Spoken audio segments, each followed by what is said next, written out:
Hello बच्चों, नमस्कार। मैं लक्ष्मण सिंह रघुवंशी नवांकुर डीजी लेसन्स में आप सभी का स्वागत करता हूं। कक्षा fourth, class fourth, subject EVS में आज हम चर्चा करेंगे मधुमक्खियों के बारे में। जैसा कि हम पहले पाठ 4 पढ़ चुके हैं, आज हम पाठ 5 के बारे में अध्ययन करेंगे। पाठ का नाम है अनीता की मधुमक्खियाँ। मेरा नाम अनीता कुशवाहा है। मैं मुजफ्फर ज़िले के वोचाहा गांव में रहती हूँ, जो बिहार में है। मेरे घर में माँ, पिताजी और 2 छोटे भाई हैं। मैं कॉलेज में पढ़ती हूँ और स्कूल के बच्चों को पढ़ाती हूँ। मैं मधुमक्खी पालने का काम भी करती हूँ। इतना सब कर पाना मेरे लिए आसान नहीं था। जब मैं छोटी थी तब मैं दिन भर बकरियाँ चराती थी। मेरा भी स्कूल जाने का मन करता था, पर माँ पिताजी को लड़कियों का स्कूल जाना पसंद नहीं था। स्कूल जाना एक सपना था और मैं आज आपको अपने इस सपने के बारे में बताती हूँ। एक दिन मैंने स्कूल के अंदर झांककर देख ही लिया। बच्चों को देखकर मैं अपने आप को रोक नहीं पाई और बच्चों की कतार में पीछे जाकर चुपचाप बैठ गई। मुझे बहुत अच्छा लगा। घर जाते ही मैंने हिम्मत करके माँ पिताजी को स्कूल के बारे में बताया। उन्होंने मुझे स्कूल जाने के लिए बिल्कुल मना कर दिया। उस दिन मैं बहुत रोई। मेरे गांव की एक टीचर ने माँ पिताजी को समझाया कि पढ़ाई करना कितना ज़रूरी है। उन्होंने बताया कि 5वीं कक्षा तक की पढ़ाई पर कोई खर्च भी नहीं होता है। पढ़ना तो सब बच्चों का हक है। मुझे पता नहीं कैसे, पर माँ पिताजी मान गए। मैंने स्कूल जाना शुरू कर दिया। स्कूल में मैं बहुत ज़्यादा नंबर तो नहीं लाती थी, पर टीचर से सवाल बहुत पूछती थी।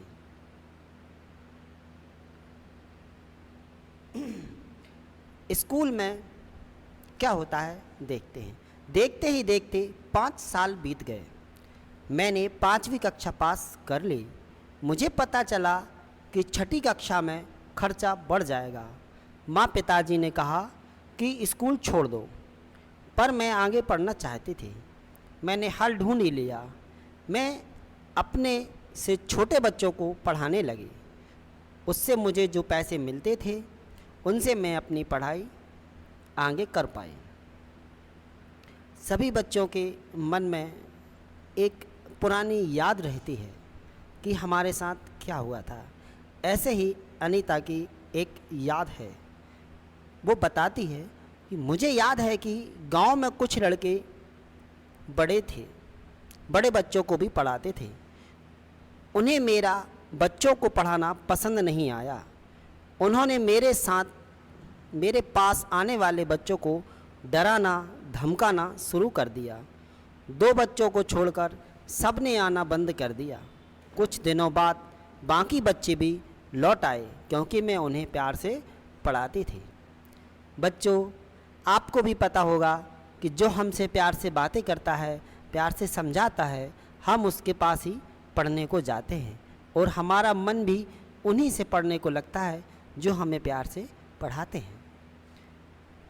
अच्छा, ये बताओ कि क्या तुम ऐसे कुछ लोगों को जानते हो जो पढ़ना चाहते थे लेकिन अपनी पढ़ाई पूरी नहीं कर पाए?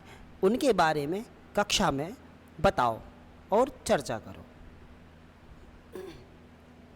हर बच्चे का हक है कि वह 8वीं कक्षा तक की पढ़ाई मुफ्त कर सके। क्या सभी बच्चों को यह अधिकार मिलता है? चर्चा करो आपस में। धीरे धीरे मैंने गांव वालों को समझना शुरू किया कि सभी लड़कियों को स्कूल भेजें। घर में माँ पिताजी ने भी मेरी मदद करनी शुरू कर दी। घर का सारा काम मेरी माँ ही कर लेती थी। मुझे पढ़ने के लिए काफ़ी समय मिल जाता था। स्कूल से मधुमक्खी पालन तक मैंने कैसे मधुमक्खी पाली और अनीता के लिए जो मुश्किलें आईं वो सारी बातें हम इस टॉपिक में चर्चा करते हैं। हमारे इलाके में बहुत सारे लीची के पेड़ हैं। लीची के फूल मधुमक्खियों को लुभाते हैं, इसलिए यहाँ लोग मधुमक्खियों को पालकर शहद बनाने का काम करते हैं। मैंने सोचा कि क्यों ना मैं भी यह काम कर लूँ। तब मैंने गांव में मधुमक्खी पालने के एक सरकारी कोर्स में भाग लिया। कोर्स में भाग लेने वालों में मैं अकेली लड़की थी। ट्रेनिंग में मुझे पता चला कि अक्टूबर से दिसंबर तक का समय मधुमक्खियों के अंडे देने का होता है। मधुमक्खी पालन शुरू करने का सबसे अच्छा समय यही होता है। उसने मधुमक्खी पालन करना सीखा, ट्रेनिंग ली। और एक राज की बात, मैंने किसी को बताए बिना मोटर बाइक चलाना भी सीखा। बहुत बार चोट लगी पर मज़ा आया।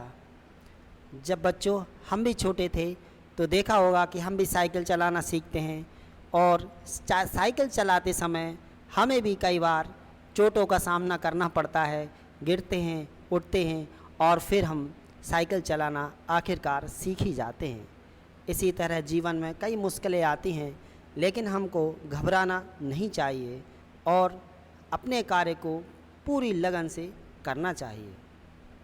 अनीता मधुमक्खी पालक के रूप में क्या कार्य करती है, देखते हैं। मैंने मधुमक्खी पालने का कोर्स कर लिया, लेकिन अपना काम शुरू करने के लिए मेरे पास रुपए नहीं थे। मैंने कुछ समय तक इंतज़ार किया और बच्चों को पढ़ाकर 5,000 रुपये बचाए। इन रुपयों से मैंने मधुमक्खी पालने के 2 बक्से खरीदे। एक बक्से की कीमत 2,000 रुपये थी। बाकी बचे रुपयों से मीठा घोल बनाने के लिए चीनी और छत्ते को साफ़ करने के लिए दवाइयाँ खरीदी।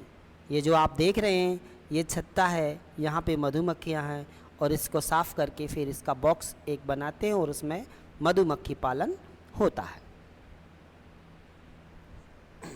सितंबर का महीना था। दिसंबर तक मेरे पास इतनी मधुमक्खियाँ हो गईं कि 2 बक्से कम पड़ गए। मैंने 2 बक्से और ख़रीदे। मुझे मधुमक्खियों के बारे में ज़्यादा अनुभव नहीं था। कई बार मधुमक्खियों ने मुझे काटा भी। इससे मेरा चेहरा और हाथ सूज जाते थे। दर्द भी बहुत होता था, पर कहती किससे। यह काम तो मैंने अपनी ही इच्छा से शुरू किया था। अब पता करते हैं कि तुम्हारे आसपास के इलाके में मधुमक्खियों के काटने पर क्या लगाते हैं। मधुमक्खी का चित्र कॉपी में बनाओ, उसमें रंग भी भरो तथा अपना मनपसंद कोई नाम रखो। लीची के फूल फरवरी में खिलते हैं। मैंने अपने चारों बक्सों को लीची के बगीचे में रखा। मुझे हर बक्से से 12 किलो शहद मिला, जो मैंने बाज़ार में बेचा। मुझे अपनी पहली कमाई मिली। अब मेरे पास 20 बक्से हैं। अनीता के 20 बक्सों की कुल कीमत क्या होगी, ये आपको अपनी कॉपी में नोट करना है। मैं रोज़ साइकिल से कॉलेज जाती हूँ। कॉलेज गांव से 5 किलोमीटर दूर शहर में है। जब मैं कॉलेज जाती हूँ तो माँ मधुमक्खियों के लिए चीनी का घोल तैयार करती हैं। पिताजी मधुमक्खियों की देखभाल करते हैं और बक्सों से शहद निकालते हैं। अब तक तो तुम भी अनीता को अच्छी तरह जान गए होगे। आसपास के सभी गांव में लोग उसे पहचानते हैं। वह गांव की सभी बैठकों में जाती है और लोगों को समझाती है कि पढ़ना सबके लिए बहुत ज़रूरी है। कुछ लोग तो उस पर हंसते भी हैं, लेकिन अनीता को अपना काम करना है और वह करती है। अनीता होलसेलर बनना चाहती है, जिससे वह मधुमक्खी पालने वालों को शहद की सही कीमत दिलाने में मदद कर सके। अब कुछ पता करते हैं। अनीता और गांव वालों को 1 किलो शहद के बदले 35 रुपये मिलते हैं। तुम्हारे यहाँ 1 किलो शहद कितने रुपए में मिलता है, क्या पता किया आपने? जानते हैं आपको अपने यहाँ शहद कितने रुपए में मिलती है? जी हाँ, हमारे यहाँ 1 किलो शहद 250 रुपये में मिलता है। तुमने किस किस रंग का शहद देखा है? चलो पता करते हैं। हमने सुनहरे तथा भूरे रंग का शहद देखा है। आगे बढ़ते हैं। क्या तुम्हारे घर में शहद इस्तेमाल होता है? अगर होता है तो किस काम के लिए होता है? हाँ, हमारे घर में शहद इस्तेमाल होता है। शहद खाने तथा औषधि के रूप में काम आती है। ठीक है बच्चों, आगे चलते हैं। हम छत्ते में हर एक छत्ते में एक रानी मक्खी होती है जो अंडे देती है। छत्ते में कुछ नर मक्खी भी होते हैं। छत्ते में बहुत सारी काम करने वाली मक्खियाँ भी होती हैं। ये दिन भर काम करती हैं। शहद के लिए फूलों का रस ढूंढती हैं। जब किसी मक्खी को रस मिल जाता है या रस का पता चल जाता है कि रस कहाँ है, वे रस से शहद बनाती हैं। छत्ता बनाने का काम भी करती इन्हीं का होता है। और बच्चों को पालना भी। ये ना हो तो ना छत्ता बने और ना ही शहद इकट्ठा हो। शहद के बिना छत्ते की सारी मधुमक्खियाँ भूखी ही रह जाती हैं। नर मक्खी छत्ते के लिए कुछ खास काम नहीं करती। सारे काम मादा मक्खियाँ ही करती हैं। ठीक है बच्चों, थैंक यू। आपको कैसा लगा ये हमारा वीडियो? अगर अच्छा लगा हो तो लाइक कीजिए, सब्सक्राइब कीजिए। ठीक है, थैंक यू।